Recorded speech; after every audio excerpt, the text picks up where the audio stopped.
Hello, everyone. Who doesn't know Dave Murray, the talented guitarist who is one of the key pillars behind Iron Maiden's success? With his distinctive guitar playing, melodic, fast, and full of emotion, Dave has played a crucial role in shaping the band's signature sound and inspiring countless musicians worldwide. Since joining Iron Maiden in 1976, he has been part of almost all of their legendary albums, helping to popularize the timeless new wave of British heavy metal. However, behind his incredible stage presence and mastery of breathtaking guitar solos, there is another side of Dave Murray that is rarely discussed. In this video, we will dive deeper into his career journey with Iron Maiden, the wealth he has earned from his dedication to music, his fascinating personal life, and his unique hobbies and interests. Let's explore the incredible story of one of the happiest guitarists in the world of heavy metal. Early life. David Michael Murray was born on December 23, 1956, in Edmonton, London, to a family of Scottish and Irish descent. His childhood was full of challenges. His father suffered from a disability, while his mother worked part-time as a cleaner to support the family. Due to frequent relocations, Dave had to adapt to new environments and attended more than a dozen different schools. This instability made it difficult for him to settle, both academically and socially, until he eventually decided to drop out of school at the age of 15. Dave had been a skinhead, but after hearing Hendrix, he immediately changed his lifestyle. Inspired by the music, Dave bought a guitar and began practicing every night in his room. He didn't learn to read sheet music, but played by ear, following the recordings he listened to. In addition to Hendrix, he was also influenced by other rock and blues musicians, such as Rory Gallagher and Paul Kossoff from Free. With a deep passion for music, Dave formed his first band, a trio called Stone Free, with his childhood friend, Adrian Smith, who would later become a member of Iron Maiden as well. Dave was a bit better than me at playing guitar, Adrian recalled. Honestly, I was kind of jealous of him. Career and success. After leaving school, Dave often responded to ads in Melody Maker and regularly auditioned for various bands on weekends. By the end of 1976, Dave Murray auditioned to join Iron Maiden. He wanted to return to playing heavier rock music in line with his preferred style. However, at that time, Maiden already had two guitarists, Dave Sullivan and Terry Rance, who were opposed to the audition. They saw allowing Dave to audition as an insult to their abilities. Nevertheless, Iron Maiden's founder and bassist, Steve Harris, had no hesitation in choosing Dave over the previous two guitarists. When they said it had to be us or Dave Murray, my choice was clear. There was no way I was going to let Dave go. He's not only a great guy, but also the best guitarist I've ever worked with, and he still is, said Harris.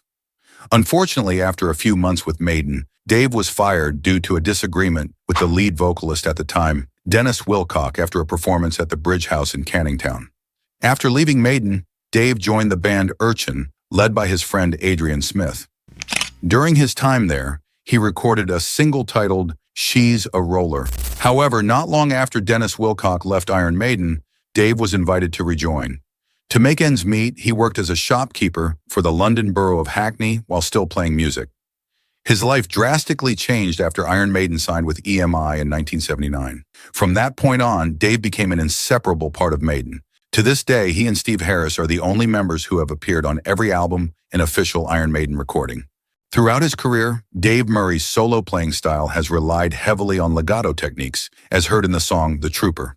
He admitted that this technique developed naturally in his playing, inspired by Jimi Hendrix, who often used legato. I grew up hearing Hendrix play that technique, and I immediately loved it, said Dave. His guitar playing is known for being smooth and flowing, which gives him a distinctive character compared to the other two guitarists in Iron Maiden. Besides playing guitar, Dave also contributes to writing songs for Iron Maiden. Although his output isn't as prolific as the other band members, he focuses more on musical arrangements than writing lyrics. Most of his work is done with his bandmates, but there is one song that he wrote entirely on his own, Charlotte the Harlot, from Iron Maiden's debut album, 1980. To this day, it remains the only song solely written by Dave in Iron Maiden's catalog. Although Iron Maiden has never been inducted into the Rock and Roll Hall of Fame, the band has been eligible for induction since 2005. They were first nominated in 2021 and nominated again in 2023, but have yet to secure a place. Lead vocalist Bruce Dickinson has expressed his dislike for the institution, calling it a load of bollocks and stating that rock music should not be confined to a museum. Nevertheless, throughout his career with Iron Maiden, Dave Murray has contributed to winning several prestigious awards. One major award the band received was the Grammy Award in 2011 for Best Metal Performance with the song El Dorado from the album The Final Frontier. In addition, in 2015, Iron Maiden was awarded the Silver Clef Award in recognition of their outstanding dedication and contribution to the music industry. Furthermore, along with Adrian Smith, Dave was also listed by Gibson as number 9 on the 10 greatest metal guitarists of all time, a recognition that further solidified his status as one of the greatest guitarists in metal history. Wealth. Dave Murray, the legendary guitarist of Iron Maiden, is estimated to have a net worth of around $60 million, according to various sources. The majority of his wealth comes from his success with Iron Maiden, which has sold over 100 million albums worldwide. Royalties from album sales and the band's songs are the primary source of income. Additionally, substantial earnings come from the band's concert tours, where ticket sales and merchandise are key revenue streams. Murray also benefits from music copyrights and side projects related to music, such as endorsements for musical instruments and related products. All of these income sources contribute to his significant net worth. When Dave began to achieve success, he chose to buy a house for his mother, who still lived there after his father's passing. This act reflects his humility and generosity, qualities that are rarely found among rock stars. "It's how I was raised," he said quietly, not wanting to exaggerate his achievements. "When you start life with nothing, you don't expect much from life. All of this happened to me. Well, it's like a dream." This moment reflects his incredible life journey, from a young man who started with very little to becoming one of the most respected guitarists in the music industry. Romantic relationships. Dave Murray, the legendary guitarist of Iron Maiden, chose to lead a romantic life that differs from most rock stars. On April 2nd, 1985, he married Tamar, his wife who was born in California, and together they built a family away from the public eye. The couple was blessed with a daughter, Tasha, born in 1991. Unlike many famous musicians, Murray has kept his personal life very private and has chosen to remain faithful to his wife. They decided to settle on the island of Maui, Hawaii, known for its natural beauty, to enjoy a quieter and more peaceful life. This choice allowed them to distance themselves from the hustle and bustle of the music industry and enjoy a more balanced family life, away from the media spotlight. Murray's decision to maintain a balance between his personal and professional life reflects another side of him, one that is more private and committed. Hobbies.